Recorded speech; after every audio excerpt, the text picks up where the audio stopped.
What's good, YouTube? Macex back with another video, and today we got the legend back. Mel Kiper Jr. recently released his top 10 QBs for the 2025 draft. As I always say, it's never too early to start looking at the future. April at this moment in time, being that it's mid-September, seems like an eternity away, but next thing you know, it's right around the corner. Now, Mel Kiper, of course, a lot of you guys have your opinions on him.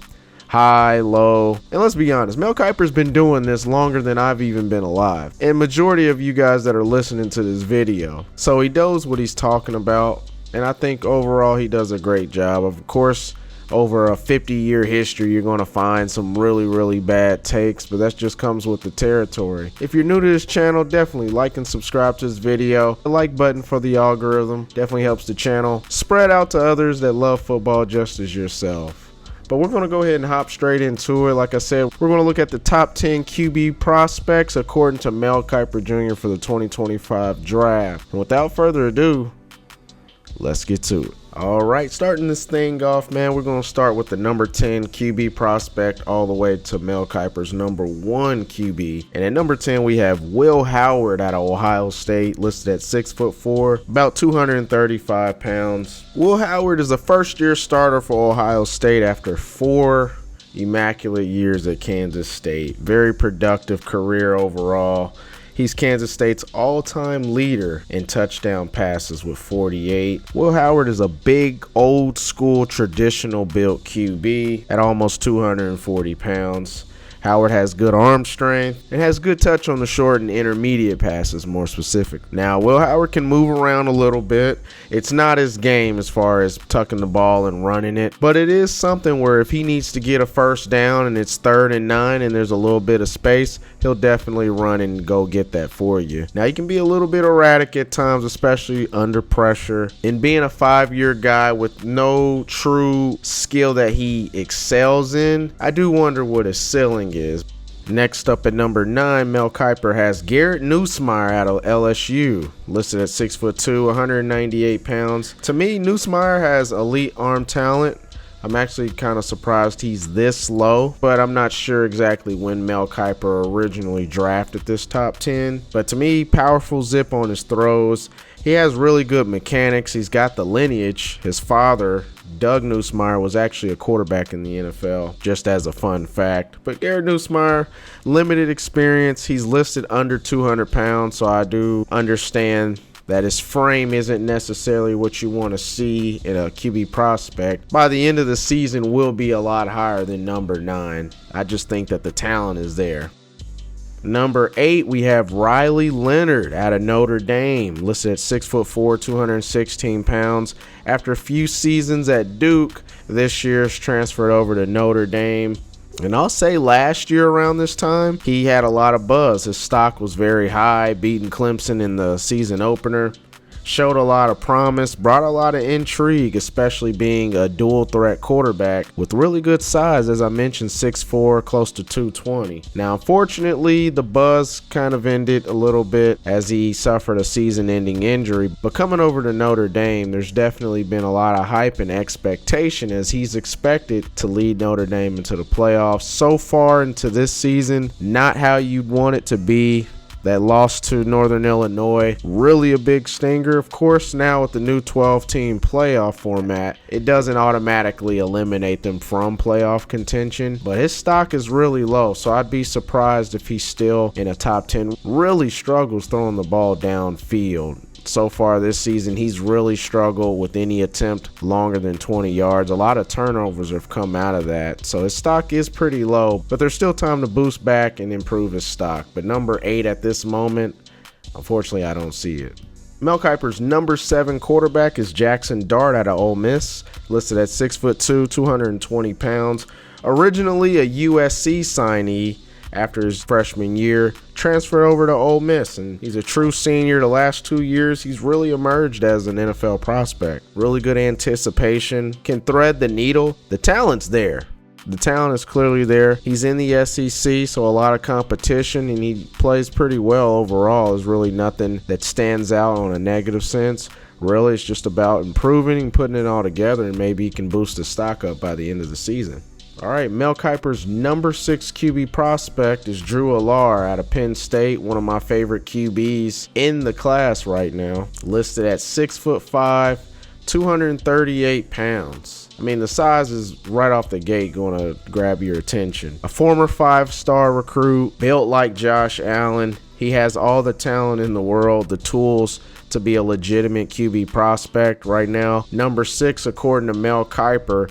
He's one of those guys, personally, from what I've seen, he could definitely be a day 1 pick by the time we get in April, just because of the talent, the natural talent that he possesses. He is a high upside piece. Drew Allar could be somebody a couple years from now, like a Josh Allen, when you're looking and saying, okay, he was raw, we took the gamble and it worked out. And development is a must. But 2024 is definitely going to be a huge year. The difference between him becoming a journeyman quarterback drafted day 3 or a day 1 draft pick. Now we're in Mel Kiper's top 5, and at number 5 we have Jalen Milroe out of Alabama. 6'2", 220 pounds is what he's listed at. One of the more popular QBs, having the Alabama brand attached to his name.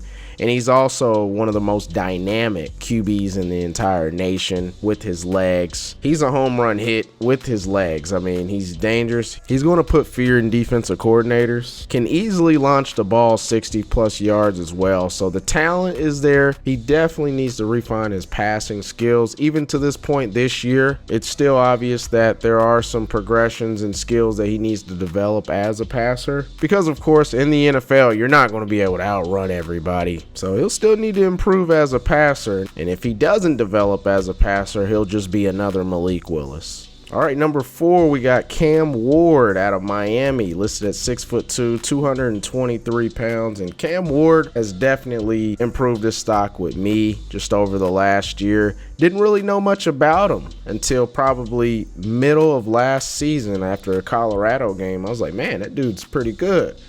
Now, he originally was going to enter the 2024 draft. I think he made the right decision, pulling his name out of the hat and returning for his 5th year in college. You can see the experience at the college level. He's a quick decision maker, makes good decisions, above average arm strength. Can definitely put touch on the ball in addition to the power that he possesses as a thrower, and he can use his legs. As I mentioned, he's one of the older prospects in the class. NFL teams don't mind taking a 23-year-old quarterback, a 24-year-old quarterback. He's a legit prospect. Now we're in the top 3 of Mel Kiper's QB prospects, and at number 3 we have Quinn Yates out of Texas, listed at 6'2", 210 pounds. This is his true senior year, but as a former 5-star, don't forget that he left a year early. He reclassified, so he actually is the age of a junior, even though this is his 4th year in college. Coming off of a solid junior year where Texas went really far, made the playoffs, had one of the best years they've had in a very long time. 22 touchdown passes to only 6 interceptions last year. This year, they're a top 3 school. Definitely national champion contenders. His production compared to a lot of his prospecting since last year when he was listed as a prospect for the 24 draft,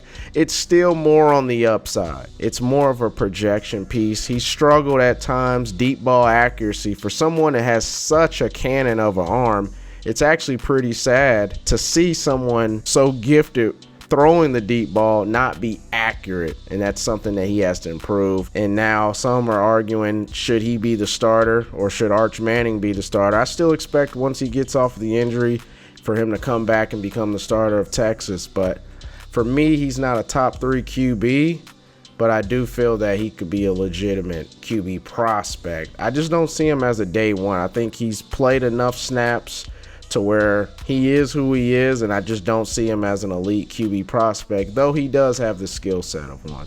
All right. At this point, you know most likely it's one of 2 QBs, and the number 2 QB is Shadur Sanders out of Colorado.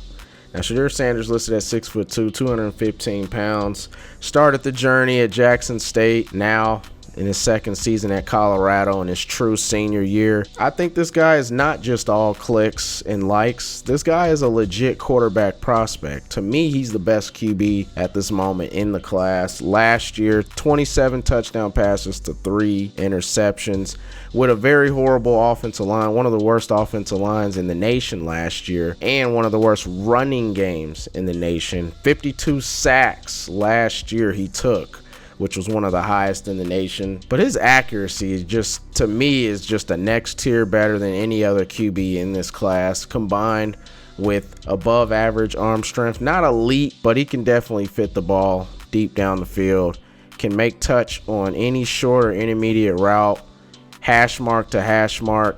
He can make those throws, man. He's just really talented. Reminds me of Steve McNair. Can definitely run the ball a little bit, but he definitely prefers to stay in the pocket. And his O-line, even this year, though a little bit better in the run game, a little bit better, and he still takes a lot of hits.